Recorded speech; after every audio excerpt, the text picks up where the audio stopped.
ఇస్తామని చెప్పారు. ఇవాళ జాబులు లేవు, జవాబులు లేవు, ఉద్యోగాలు లేవు, ఉలుపు లేదు, పలుపు లేదు. తెలుగు క్యాలెండర్ మారింది, ఇంగ్లీష్ క్యాలెండర్ మారింది, జాబ్ క్యాలెండర్ మాత్రం పత్తా లేదు. ఇంకా ఘోరం ఏంటంటే అసెంబ్లీ సాక్షిగా, పవిత్రమైన సభ అసెంబ్లీ అంటే అసెంబ్లీ సాక్షిగా శాసనసభలో ఇచ్చిన జాబ్ క్యాలెండర్ కూడా చిత్తు కాగితం కింద కూడా పనిచేయడానికి ఇలా అర్హత లేదు. ఆ కాగితానికి జాబులు నింపట్లేదు. రాహుల్ గాంధీ జేబులు మాత్రం జోరుగా నింపుతున్నారు.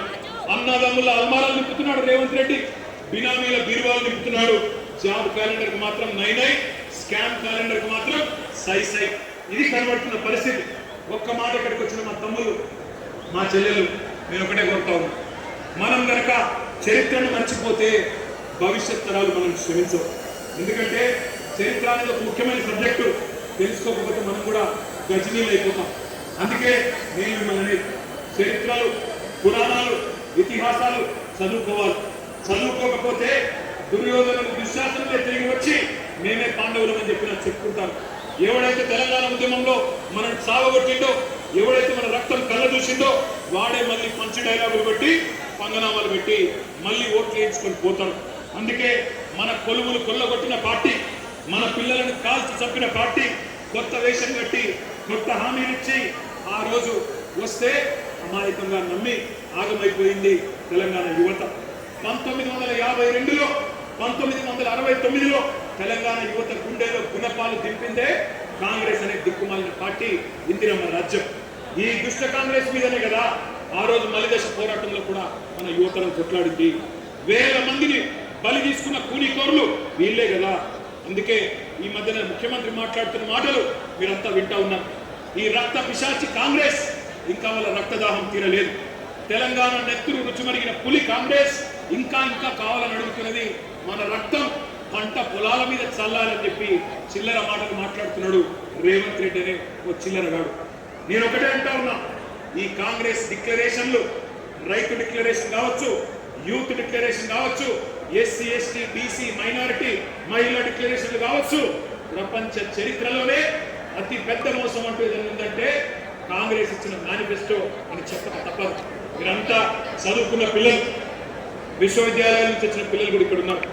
ఉస్మానియాలో, కాకతీయ నుంచి వచ్చిన పిల్లలతో నా ప్రార్థన, మంచి పిహెచ్డి థీసిస్ తయారు చేయండి. ఓటు కోసం కోటి మోసాలు, కాంగ్రెస్ నాటకాలు అనే ఒక థీసిస్ చేయండి. అందరూ కూడా దేశమంతా కూడా తెలిసి రావాలి. ఎంత విచిత్రం అంటే ఈ మధ్యన కొన్ని మాటలు ఇంటుంటే నాకే నవ్వు వస్తున్నది. రేవంత్ రెడ్డి ఈ మధ్యన కొన్ని వేదికల మీద నీతి సూక్తులు చెప్తున్నాడు. మాట శాశ్వతం, అధికారం శాశ్వతం కాదు అని రేవంత్ రెడ్డి అనే దౌర్భాగ్యం చెప్తుంటే కూడా వినాల్సి వస్తున్నది. ఏం చేయాలి కర్మ. ఈ మధ్యన ఒక దగ్గర ఇక్కడ చూసిన టీవీలో, సోషల్ మీడియాలో సాంప్రదాయిని, సుప్పిని, శుద్ధ పూసని రేవంత్ రెడ్డి సొక్క మాటలు చెప్తే కూడా అట్లే అనిపిస్తుంది. ఈయన చెప్పాలి మనం వినాలి. ఓటుకు నోటు దొంగ, 50 లక్షల రూపాయలతో అడ్డంగా దొరికిపోయిన దగుబాజీ గాడు ఇలా అవినీతి గురించి, నీతి గురించి, అశాశ్వతమైన అధికారం గురించి మాట్లాడుతుంటే నాకే గమ్మతం అనిపిస్తా ఉన్నారు. ఇంకా ఎన్ని ఫాల్తు మాటలు. ఒక్కడు కాదు, కాంగ్రెస్ ప్రతి ఒక్కడు ఏమంటారు, ఒకడు 60,000 ఉద్యోగాలు ఇచ్చినాడు, ఒకడు 70,000 ఇచ్చినాడు, ఒకడు 1,00,000 ఉద్యోగాలు అయిపోయినాయి అంటాడు. ఇక నాకు అర్థం కావట్లేదు. నేను ఒకటే అడుగుతా ఉన్నా, రేవంత్ రెడ్డి కేసీఆర్ గారు ఇచ్చిన ఉద్యోగాలు, కేసీఆర్ ప్రభుత్వం ఇచ్చిన ఉద్యోగాలు అవి నీ ఖాతాలో వేసుకోవడానికి కనీసం సిగ్గనిపిస్తలేదా? క్రెడిట్ చోరీ వేయడానికి కనీసం సిగ్గనిపిస్తలేదా?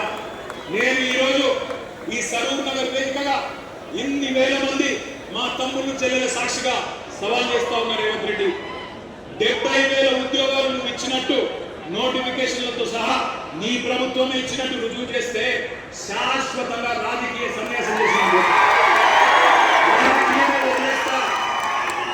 మీ రాహుల్ గాంధీ కోసం చేయబడతాను, రుజువు చేయి. 70,000 ఉద్యోగాలు నీ ప్రభుత్వం ఇచ్చినట్టు నోటిఫికేషన్లతో సహా దమ్ముంటే రుజువు చేయమని చెప్పి నేను కోరుతాను. తల లేదు, తోక లేదు, ఎవరికి ఎంత దోస్తే మధ్యలో కూర్చోండి. అమ్మా ఏం చేస్తున్నారు? కూర్చోండి, కూర్చోండి, కూర్చోండి. తలాతోక లేకుండా కాంగ్రెస్ వాళ్ళు మాట్లాడిన మాటలు ఒక్కసారి వినాలని చెప్పి నేను కోరుతా ఉన్నాను.